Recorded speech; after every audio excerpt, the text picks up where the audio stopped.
August 12, 1985, a packed Japan Airlines 747 climbs above Tokyo, bound for Osaka on a holiday evening, its veteran crew steering a flight that, by every outward sign, is routine. Then, without warning, a deafening explosion rips through the cabin. The pilots wrestle to save 524 souls, with their aircraft mortally wounded by a hidden flaw left unrevealed for years.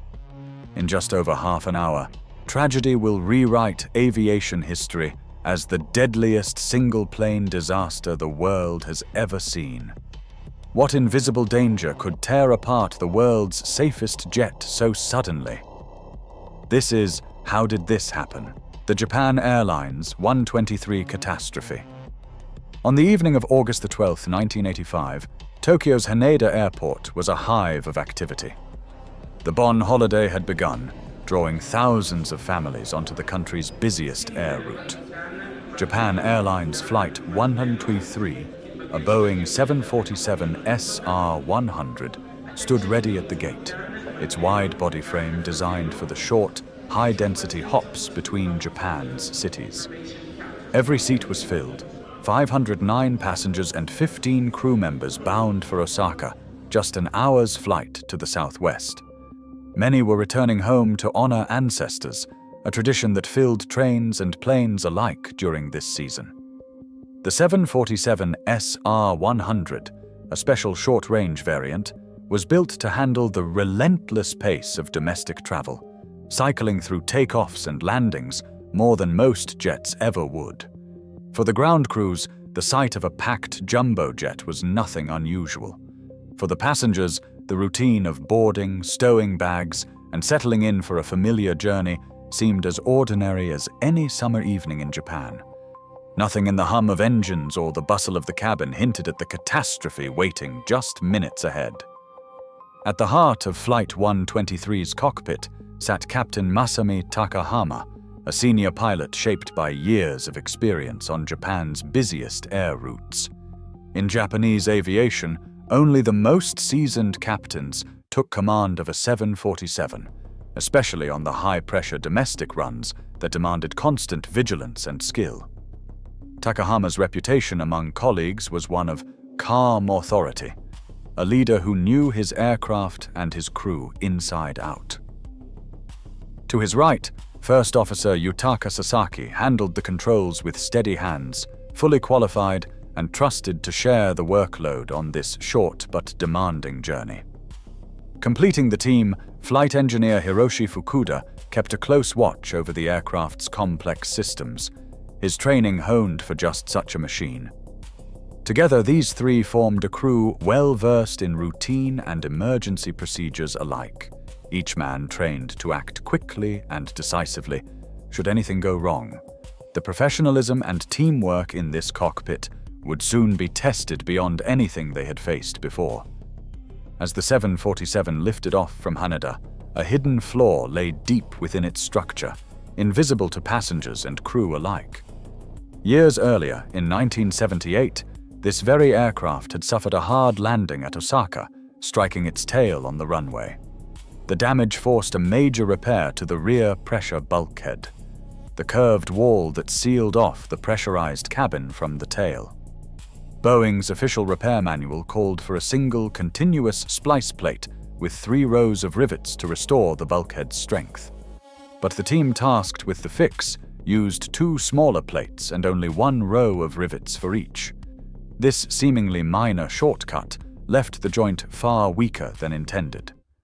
Over the next 7 years, the aircraft endured more than 12,000 cycles of pressurization and depressurization. Each time, air inside the cabin pressed against the bulkhead, flexing the metal and forcing tiny cracks to grow around the rivets. Concealed by sealant and overlapping metal, these cracks crept outward, undetected by routine inspections. By August 1985, the bulkhead's strength had been quietly eroded, its ability to contain the pressure now dangerously compromised. 12 minutes after takeoff, as Flight 123 climbed through 24,000 feet, the weakened rear pressure bulkhead finally gave way, The rupture was sudden and violent. Pressurized air from the cabin blasted into the unpressurized tail, tearing open the aft fuselage in a matter of seconds. The force of the decompression ripped away most of the vertical stabilizer, the towering fin at the back of the aircraft that helped keep it stable in flight. With it went the auxiliary power unit, and most critically, all 4 hydraulic lines that snaked through the tail section. These lines carried the fluid that powered every major control surface: the rudder, elevators, ailerons, everything the pilots used to steer and stabilize the plane. Inside the cabin, the effect was immediate and terrifying. A deafening roar filled the air as wind and debris tore through the breach. Ceiling panels and loose objects were sucked out into the sky. Oxygen masks dropped from overhead, swinging wildly as the plane lurched. In the cockpit, warning lights flashed and alarms blared. The flight engineer called out the loss of hydraulic pressure, his voice tight with urgency. The control columns, once responsive, now moved freely with no effect. The crew's training had never prepared them for a total hydraulic failure at altitude, a scenario considered so unlikely it was barely covered in manuals. With the tail nearly gone and the controls dead, the 747 began to wallow, pitching and rolling unpredictably. The crew faced an unprecedented emergency. A massive jet, crippled and barely controllable, hurtling through the sky with 524 lives on board. For the next 30 minutes, the cockpit became a battleground between human determination and mechanical ruin. With every control surface dead, Captain Takahama and First Officer Sasaki faced an impossible task, steering a crippled giant using only the thrust levers under their palms. Each engine, mounted far from the plane's centerline, could be throttled up or down to nudge the aircraft left or right, nose up or down. A crude, desperate method known as differential thrust. It was a technique never taught for a situation this dire, but it was all they had. The cockpit voice recorder captured clipped commands and urgent calculations. Takahama called for more power on one side, then the other, trying to coax the plane back toward Tokyo. Sasaki responded instantly, hands moving between throttles and radio, his voice steady despite the chaos. The flight engineer, Fukuda, monitored what little information remained. The hydraulic gauges now lifeless, alarms still screaming. At 18:24, Takahama ordered the emergency squawk set on the transponder, making sure their distress would cut through the crowded airwaves. Seconds later, he declared an emergency to Tokyo Control, his words precise despite the confusion. Request immediate return. Trouble. Descend and maintain 220. The 747 lurched and shuddered, swaying in great, sickening arcs, fugoid oscillations that sent the nose pitching up, then down, again and again. Each cycle threatened to tear the plane apart. Yet the crew kept fighting, adjusting thrust, calling out headings, searching for any sign of control. For half an hour they held the aircraft aloft, buying precious time for those in the cabin behind them. Their professionalism, under conditions no simulator could replicate, became a final act of defiance against disaster. When the wreckage of Flight 123 finally came to rest on the steep, wooded slopes of Mount Osutaka, night was already falling. The crash killed 520 people, mothers, fathers, children, making it the deadliest single aircraft accident in history. Only 4 survived, scattered among the tangled debris and the bodies of those who had not. Yumi Ochiai, an off-duty flight attendant, lay injured but alive, her memories filled with cries for help and the darkness that closed in around her. Hours passed with no sign of rescue. Miscommunication and confusion over the exact location left emergency teams searching the wrong valleys, while the survivors clung to life through the long, cold night. It would be nearly 12 hours before rescue workers reached the site. For those who waited, every minute was a test of endurance and hope.